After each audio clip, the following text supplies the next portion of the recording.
Good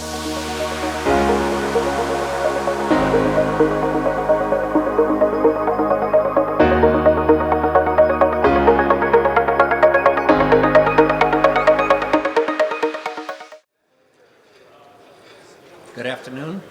Welcome to the afternoon tech session, Leveraging Dual Spectrum for Cost-Effective Utility LTE Network Expansion. My name is Larry Powers. I'll be moderating this section. And for my background, currently I'm the PLT practice leader for Powers International Consulting. I got 30 plus years experience in sales, deploying, and supporting wireless networks. Previously, I spent 8 years at Nokia in the PLT practice with the energy segment team, and 30 years at Motorola Solutions as VP and Director for Global Item Sales and Operations for Utility Sales. Utilities are faced with a challenging spectrum landscape. There's not enough of it, and what's available can be expensive to secure. The challenge then is about leveraging spectrum you can access, finding technology that helps you maximize throughput, and perhaps trying some creative augmentation across different frequency bands and technologies. I have with me today Andy Knepler, Manager of RF Networks at Encore Electric in Texas, and Fabian Pettigran, CTO at Ubiik. In this session, we look at the options available to utilities in terms of what spectrum and what types of applications are suited to PLT networks, and what technology options are available to them to help utilities optimize their networks in terms of capacity. Firstly, Andy, you come from a telco background and now find yourself helping a large Texan utility chart the course forward with their communications. Can you give us a bit of a summary of your background and any differences or alignments you see between the utility and the telco worlds? Sure. So yeah, my name is Andy Knepler, residing in Dallas, Texas, and working for Encore Electric Delivery. My background primarily has been in telecommunications, mainly wireless telecommunications. I have a little over 20 years of experience doing everything from LMR radio through cellular network design, hardware lifecycle management, radio spectrum, and most recently deployment strategy for major network deployments. So came to Encore about a year ago as they were first starting to kind of contemplate their LTE strategy and what that might look like, and helped out with the spectrum valuation, looking through technical options and financial analysis to try to help understand the cost benefit and all those sorts of things. And as we've more recently moved through the acquisition of some radio spectrum and now looking into the deployment, kind of bringing the telecom background into the utility space and kind of trying to harmonize the two. Encore has a significant background in this, and they have a lot of expertise in deploying wireless infrastructure. But LTE is kind of a different animal, right? There's lots to consider, and there's deployment differences as well as RF design differences and things like that. So working with my counterparts in the utility industry, and they're kind of helping me to understand utility, and I'm kind of helping them to understand telecom, and together we're hoping to be successful in the next few years in launching a fairly wide-scale cellular network in Texas. Thank you. Fabian, how about you share the story about how you ended up as the Chief Technology Officer at PLT vendor Ubiik? So hello, my name is Fabian Pettigran, and I've been in the wireless industry and world since, for about 20 years. So primarily in cellular, from the chipset design in 2G, 3G, 4G, as well as some proprietary communication systems. So all the way from the chipset design, modem, receiver design to end-to-end systems and solution. And as Ubiik, we are an equipment vendor, but we also have an AMI background, so we run an AMI network with 1 million smart meters back in Taiwan. So we actually come with that experience as well of the utilities world and what it takes to deploy and run a network or cellular network for utilities use cases. So that's. Thank you. Andy, you've obviously been immersed in the utility communication world.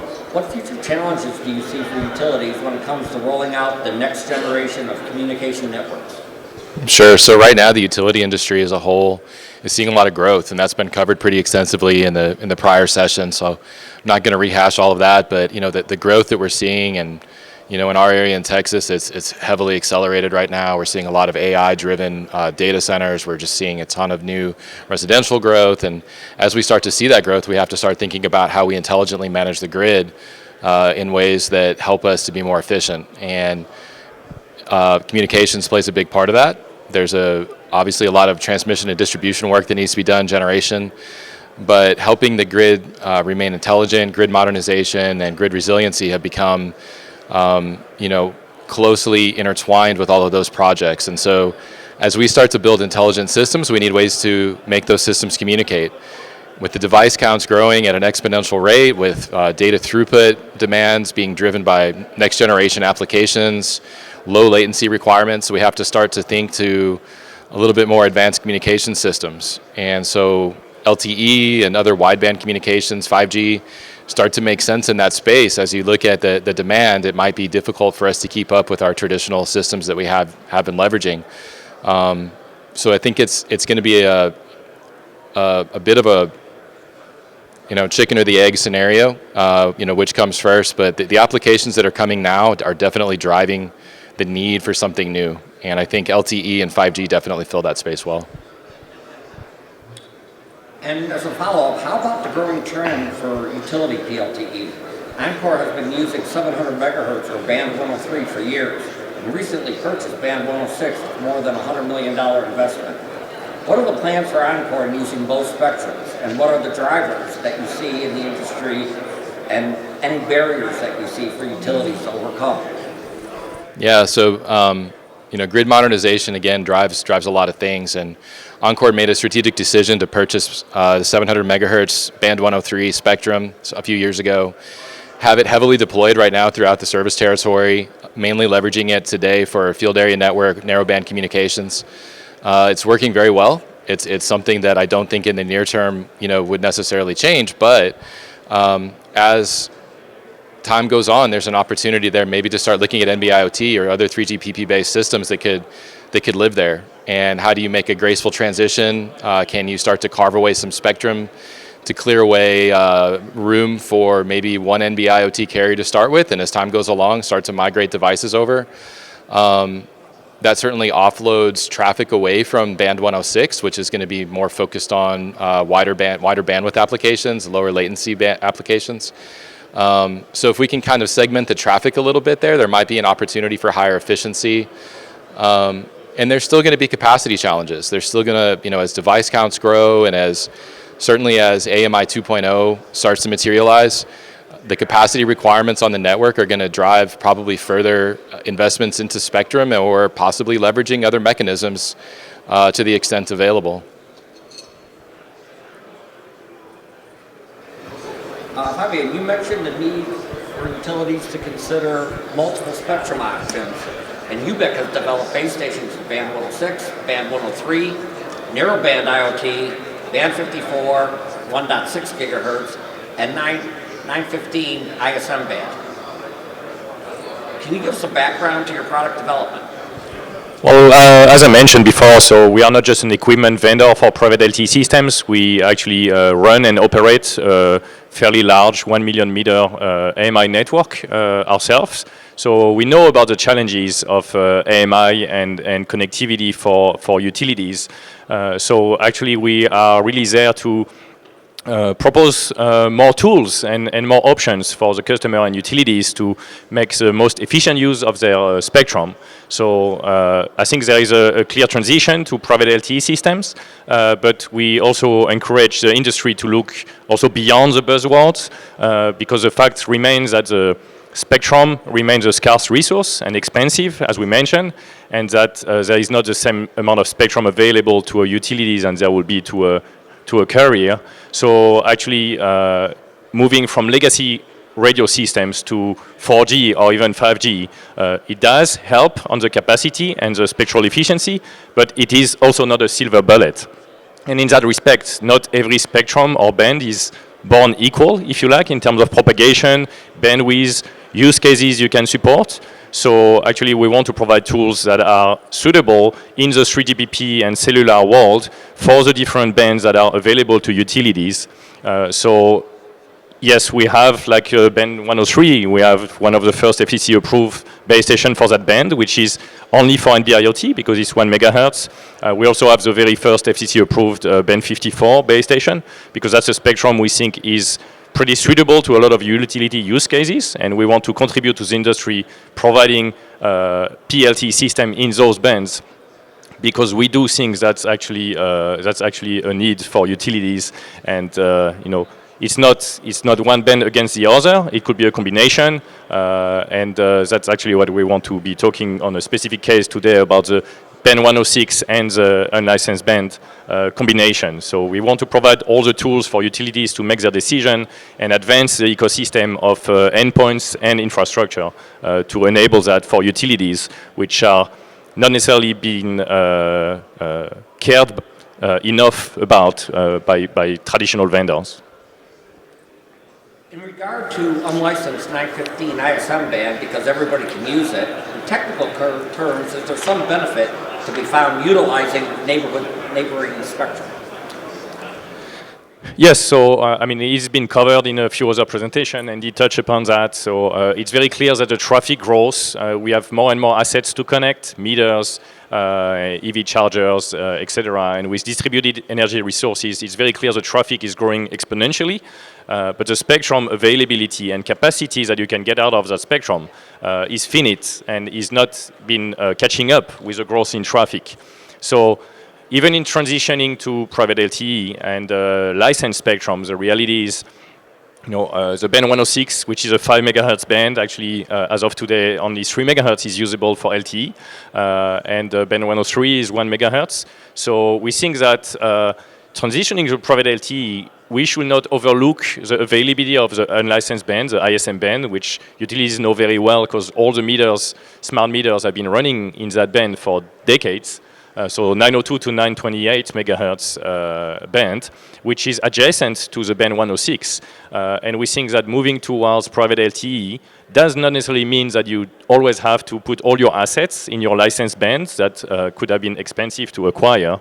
And you can use private LTE, you can use legacy LTE and CADM1 devices in the unlicensed band. We have a FCC approved equipment for that.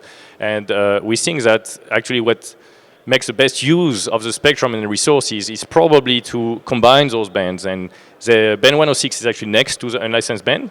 So it's very straightforward to have equipment that can cover both the unlicensed and the band 106. So we are advocating for a possibility to offload a lot of the low criticality SCADA, smart meter traffic, potentially on the unlicensed band, and the higher criticality assets, teleprotection, etc., in the band 106. So that's what we want to discuss, and it's not a question of going either licensed or unlicensed. Actually, utilities should leverage all the spectrum available to them. So even the band 106 spectrum owner should consider, in our opinion, offloading traffic on the unlicensed band to make the best use of the spectrum and deliver the best capacity for their network. Andy, from your understanding, how are you using the ISM bands now? And what do you think would be the pros and cons for utility considering an ISM band deployment? Sure.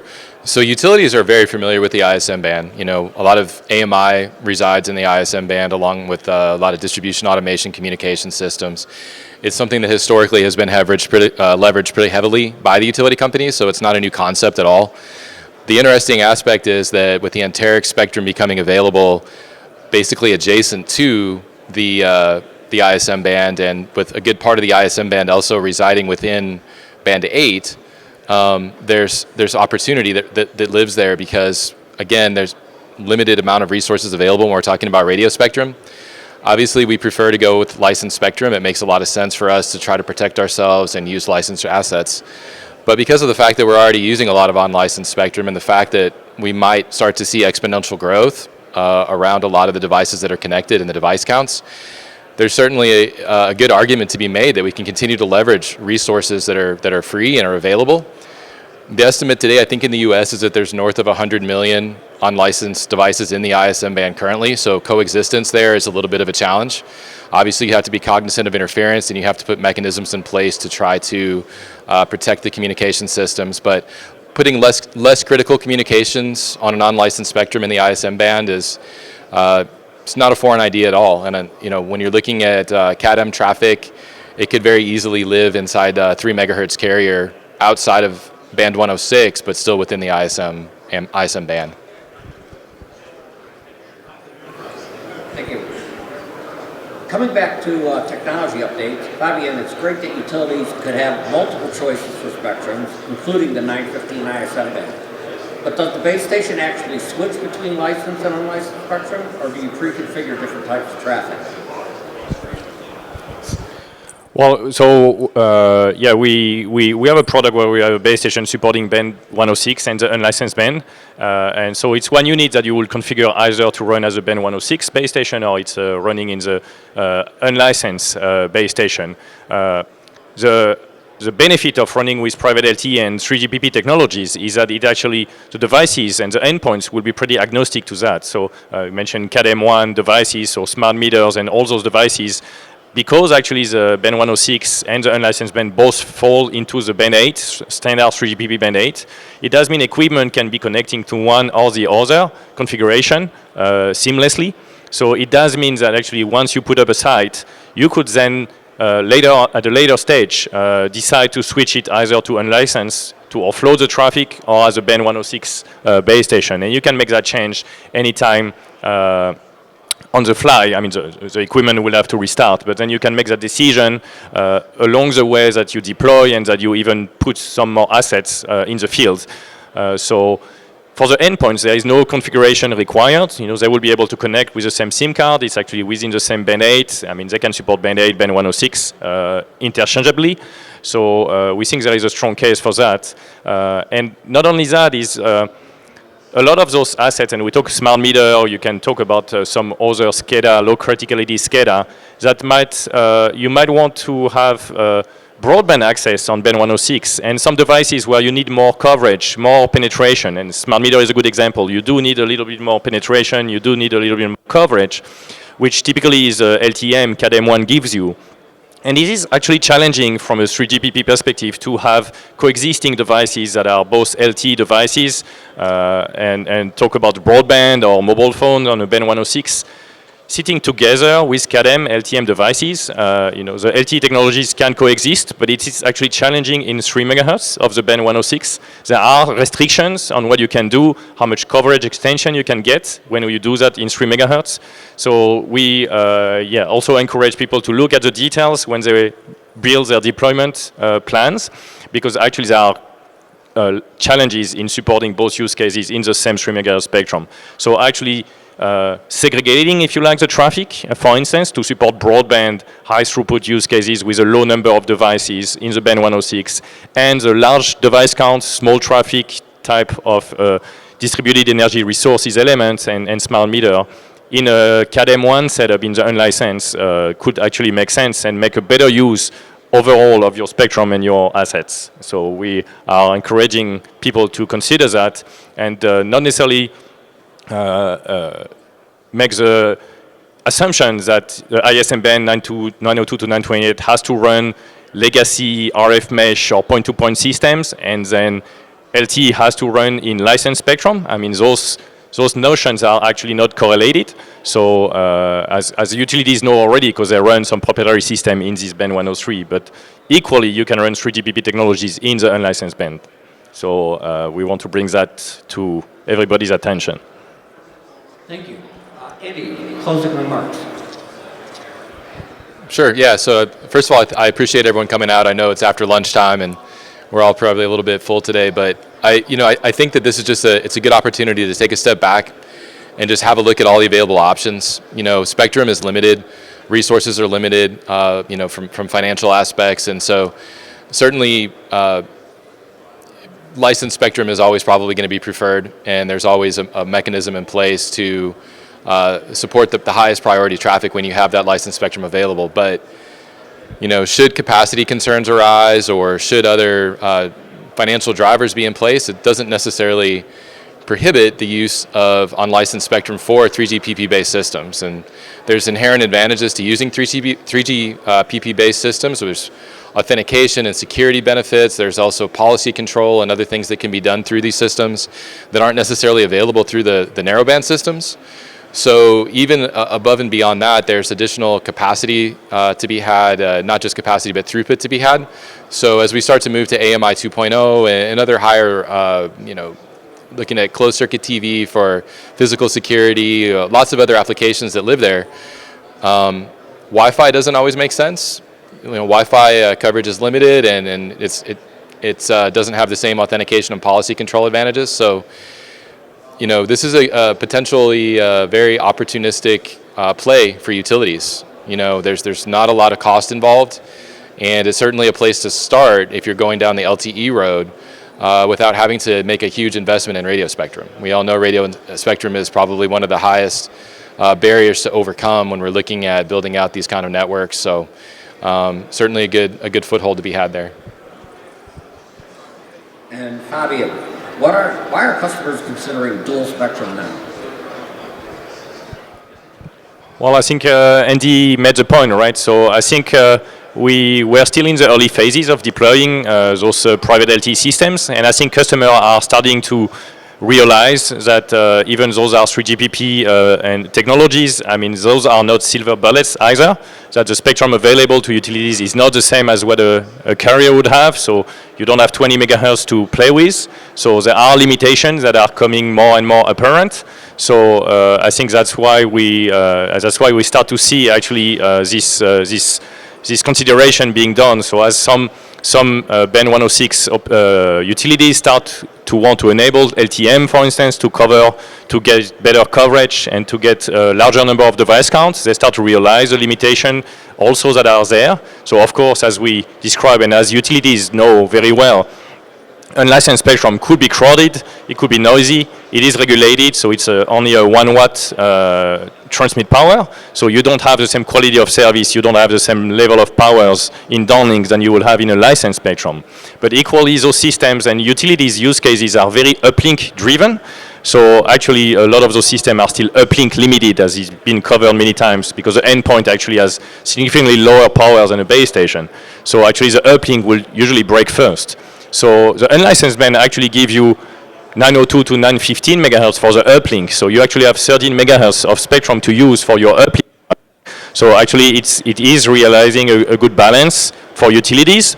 When you go with unlicensed band, you will have to go with a more distributed deployment because obviously you only have 1 watt transmit power, but there are ways to have smaller equipment to deploy and to run 3GPP compliant, fully 3GPP compliant technology in that band. So utilities do see the value in that, and to protecting the licensed band for the higher criticality traffic that, as Andy described, you will always prefer to run in a licensed band. The reality as well is that you don't have an infinite amount of that licensed spectrum, and that it doesn't come for free. So some use cases, and AMI 2.0 is a good example, the traffic grows, but it doesn't necessarily justify the business case for a lot of licensed spectrum to run the AMI use cases. So leveraging unlicensed spectrum to run 3GPP technologies is an asset that should not be overlooked. We all know the challenges, right? So in urban setups, with so many devices deployed in that band, it could be noisy, it could be challenging, but utilities have, millions or tens of millions of devices running in that band, so they know those challenges very well.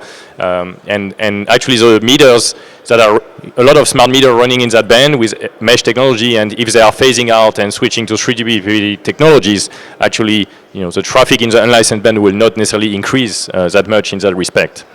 So I think that's what drives customers to look at ways to maximize their spectrum efficiency in the end. At this time, are there any questions from the floor from anybody? Well, Latency. Yes, well, LTM is so LTM to describe a little more. So LTM is a technology that has been introduced a bit later in 3GPP, so in release 13, release 14. So this allows to lower the cost of the endpoint and also improve the coverage. So actually LTM introduced mechanism to have repetition to extend the coverage beyond the traditional cell edge. So that's a technology of choice for smart meters. Gas, water, and electricity, because it also provides some low power aspect, and it's a half duplex system, so it simplifies a lot of the endpoint. Now, indeed, there are use cases that require low latency on LTE, and we talk about teleprotection and some use cases that could be deployed in band 106. So CADM1 is a technology that, being half duplex, doesn't provide the same latency levels than a LTE system will do. But so for LTM, latency will be less than 100 milliseconds, and with some optimization could be potentially less than 60 milliseconds. So it still can cover the lower criticality level of SCADA or even teleprotection for systems that trip at 300 milliseconds. That's still actually very usable. Now it will not be dealing with the very, very low latency requirements, which in any case, with 3 MHz LTE are challenging to meet anyway. And again, just because it's 4G or even 5G in the future doesn't make it necessarily the killer technology for achieving lowest latency, and it's still going to be a challenge for cellular to deliver what point-to-point system might deliver for low latency system and teleprotection. Yes.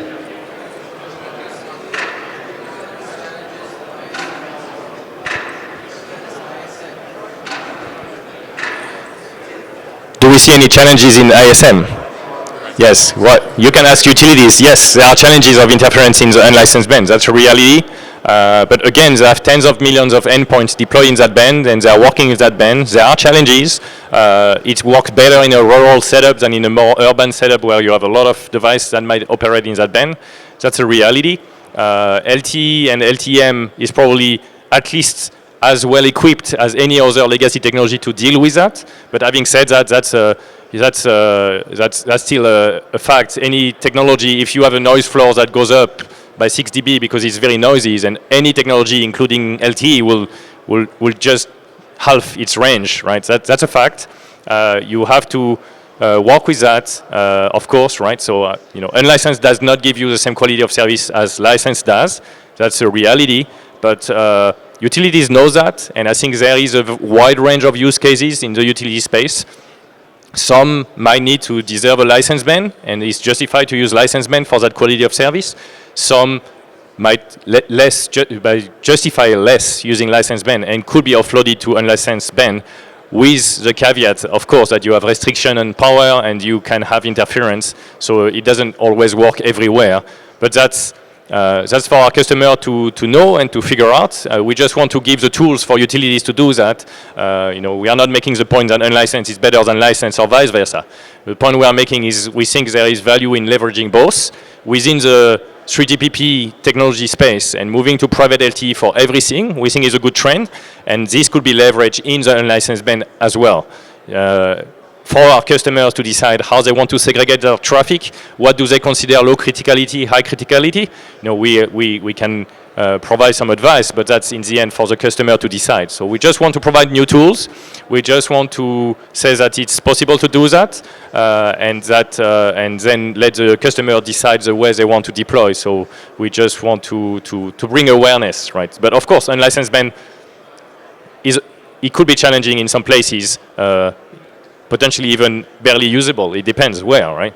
Yes, but that's a very well-known fact, and all the smart meters in the US as of now almost run on the unlicensed band, so that's a very well-known fact and quantity to the utilities. Yes, sir.